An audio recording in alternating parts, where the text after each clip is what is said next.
We have breaking news tonight. Vladimir Putin has spoken in a New York Times op-ed piece. With modest effort and risk, I believe we should act. President Obama laid out his case. The president talks tough for military action against Syria. I have therefore asked to postpone a vote while we pursue this diplomatic path, while simultaneously delaying it. Do you really think this diplomacy can work? There's the United Nations. There's the International Criminal Court. Tonight, John Kerry leaves for Geneva. There's the negotiations. There's a lot riding on these negotiations. In Geneva. I think what the Russians have proposed, Russia has floated a diplomatic solution, may turn out to be the best thing to come out of Russia since vodka. That said, this is very complicated. Russia objects to any mention of military consequences. I expect that this will take some time. It's too early to tell whether this offer will succeed. What has perhaps shaped this administration the most, this nation is sick and tired of war, is the legacy of September 11th and the 2 wars that followed. It is the essence of responsibility to put the public good ahead of personal gain. Colorado's first ever recall election, funded extensively by the NRA. 2 Democratic state senators were kicked out of office. It has been an honor to represent the 11th Senate District. The NRA and its allies targeted state senators after providing support for tough new gun control laws. Mr. Morse says he has no regrets. The loss of this seat is purely symbolic. These are low turnout affairs. I think it's a blip on the radar screen, and they often don't have great predictive value. Our last session was phenomenal. And the next session will be even better.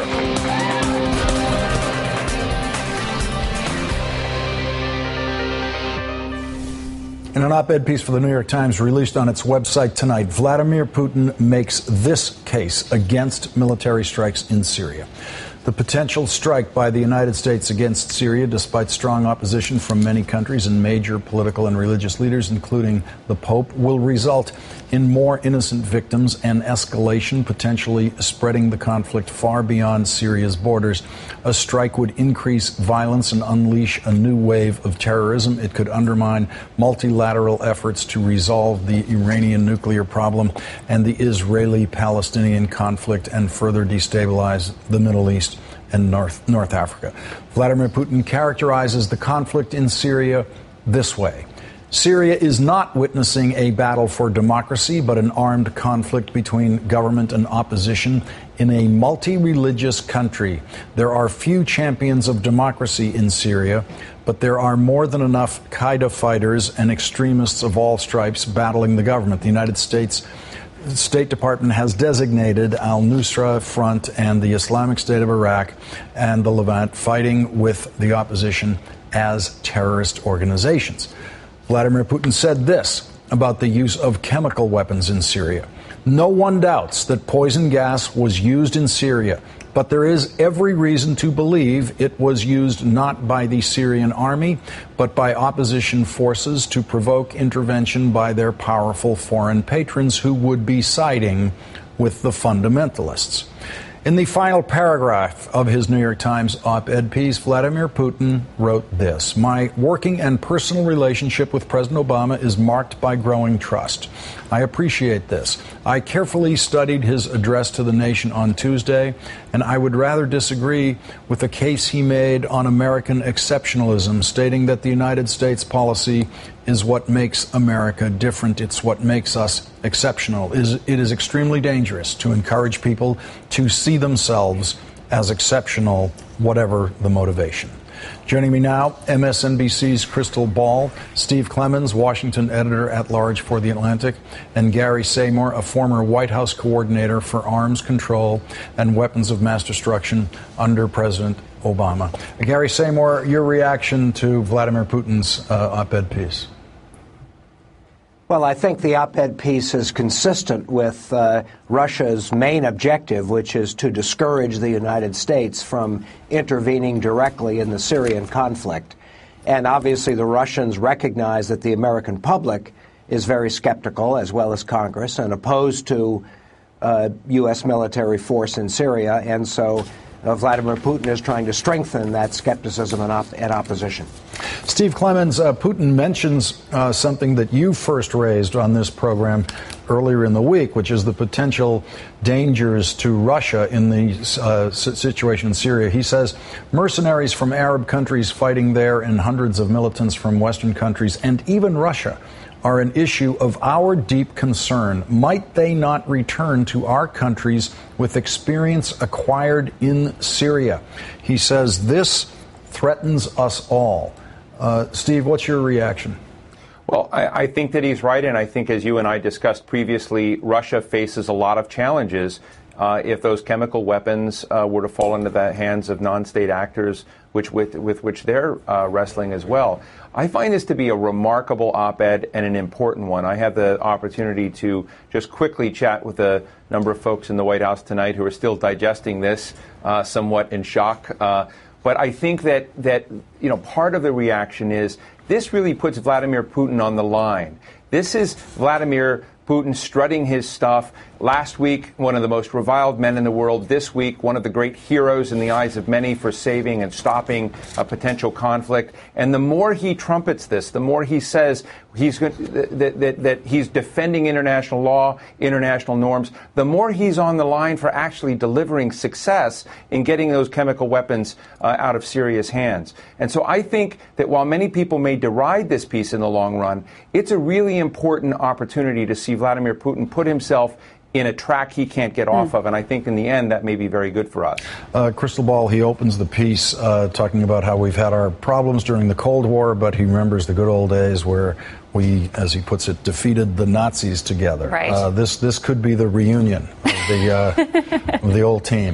That's right. Well, and I like the spin that I like Steve's take on this, because this is an amazing op-ed to have Russia, to have Vladimir Putin lecturing us on international law. That is an amazing situation. And I hope that Steve is right, that will make it so that Russia feels more compelled to be involved in this process of ensuring that Syria gives up their chemical weapons, because I think they do legitimately have an interest there. They also have an interest and have an ongoing interest in this belief that countries should basically leave each other alone and not meddle in one another's affairs. It's a bit ironic that he chooses to make that point about not meddling in others' affairs by meddling in the political affairs of America directly with this New York Times op-ed.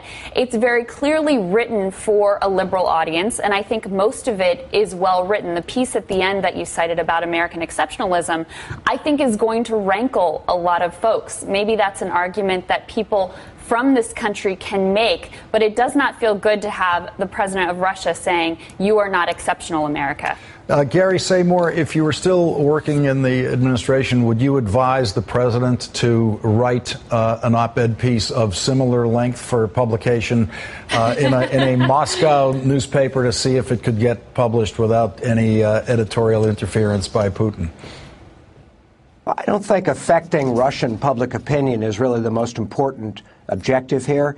The real question is whether the Russians are prepared to support a strong UN Security Council resolution that would require Syria to disclose and destroy its chemical weapons. I agree with both Krystal and Steve that the Russians would welcome a decision by the Syrian government to give up its chemical weapons, but so far the Russians have not been willing to support the kind of resolution in the Security Council that would ensure that would happen.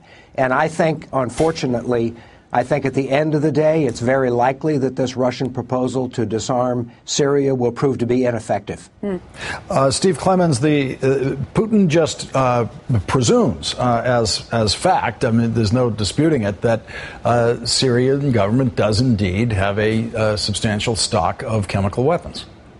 I find it a remarkable op-ed. I'm planning to annotate it tomorrow for the Atlantic website, kind of go in. You know, he not only acknowledges that they have Syria, chemical weapons and that weapons were used, but there are other side references that I found really important. Like he talks about the Iranian nuclear problem. Yes, even that phrase, Steve, was fascinating. The Iranian nuclear problem, the way he did it is useful, and I think that there are probably a lot of other lines. Gary, who's such a great expert on this, can go through and annotate it quite well. But I think it's important that when we look at this, that we not try to imagine a permanent standoff between Russia and the United States over what's going on inside Syria, and there needs to hopefully be a track back. Maybe this will happen, but as Gary Samore said, we need to look at this in realistic ways, and there are high chances this may not all work out, and that we still find ourselves in a conflict. But I find this a potentially promising moment. I am surprised and somewhat heartened that we've got Vladimir Putin, who hasn't looked like a Democrat lately, coming out and talking about democratic values. Maybe this will have some interesting repercussions inside Russia.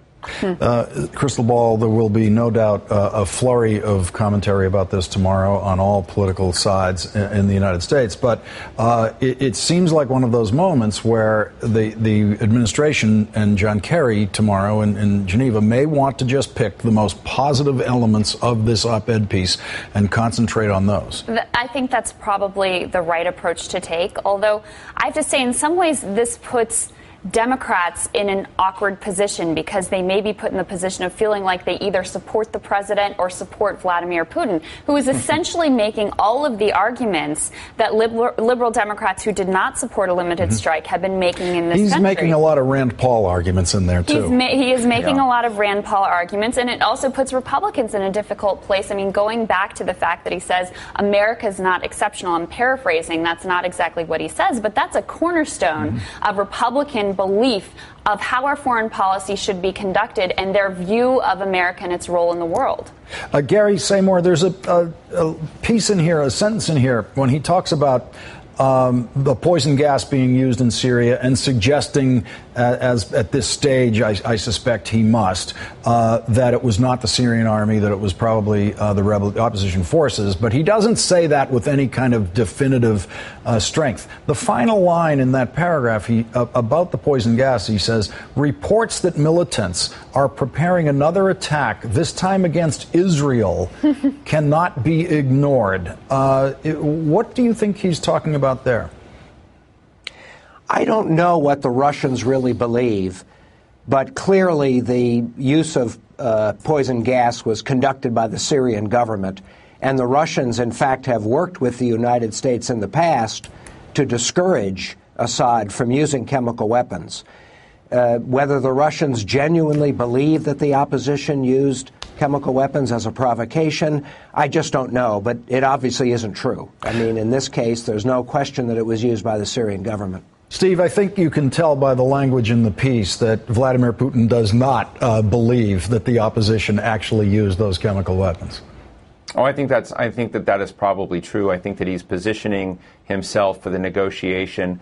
Right now, while he's put this interesting and tantalizing idea of putting the chemical weapons under international supervision and getting Syria to be a member of the Chemical Weapons Convention, he's also sort of nudging Obama, saying you have to give up your threat of force or this might not work. And that's intimated in the article as well. Not as forcefully as he's been saying before. This was probably a focus group tested op-ed. You know, when you look at it, I'd like to know which PR shop in town helped them put this together. But nonetheless, when you look at what he's intimating, he's negotiating with Obama in this piece. And a friend in the government said that they were particularly amused by the last line of the article saying, in God's eyes, you know, we're all equal, which has to do with the exceptionalism issue. But it's really remarkable article. We must not forget that God created us equal, so says Vladimir Putin. Does he feel that about their LGBT citizens? Well, you know, that wasn't in the piece. This was another territory. Maybe we should have the president write an op-ed for their papers about that. Listen, I would be in there. I'd be in there pushing for the White House speechwriting team. Everybody get on it. 800 words right now. Op-ed piece for Russia. Krystal Ball, Steve Clemons, and Gary Samore, thank you all very much for joining me tonight. Thank you, Lawrence. Thanks, Lawrence.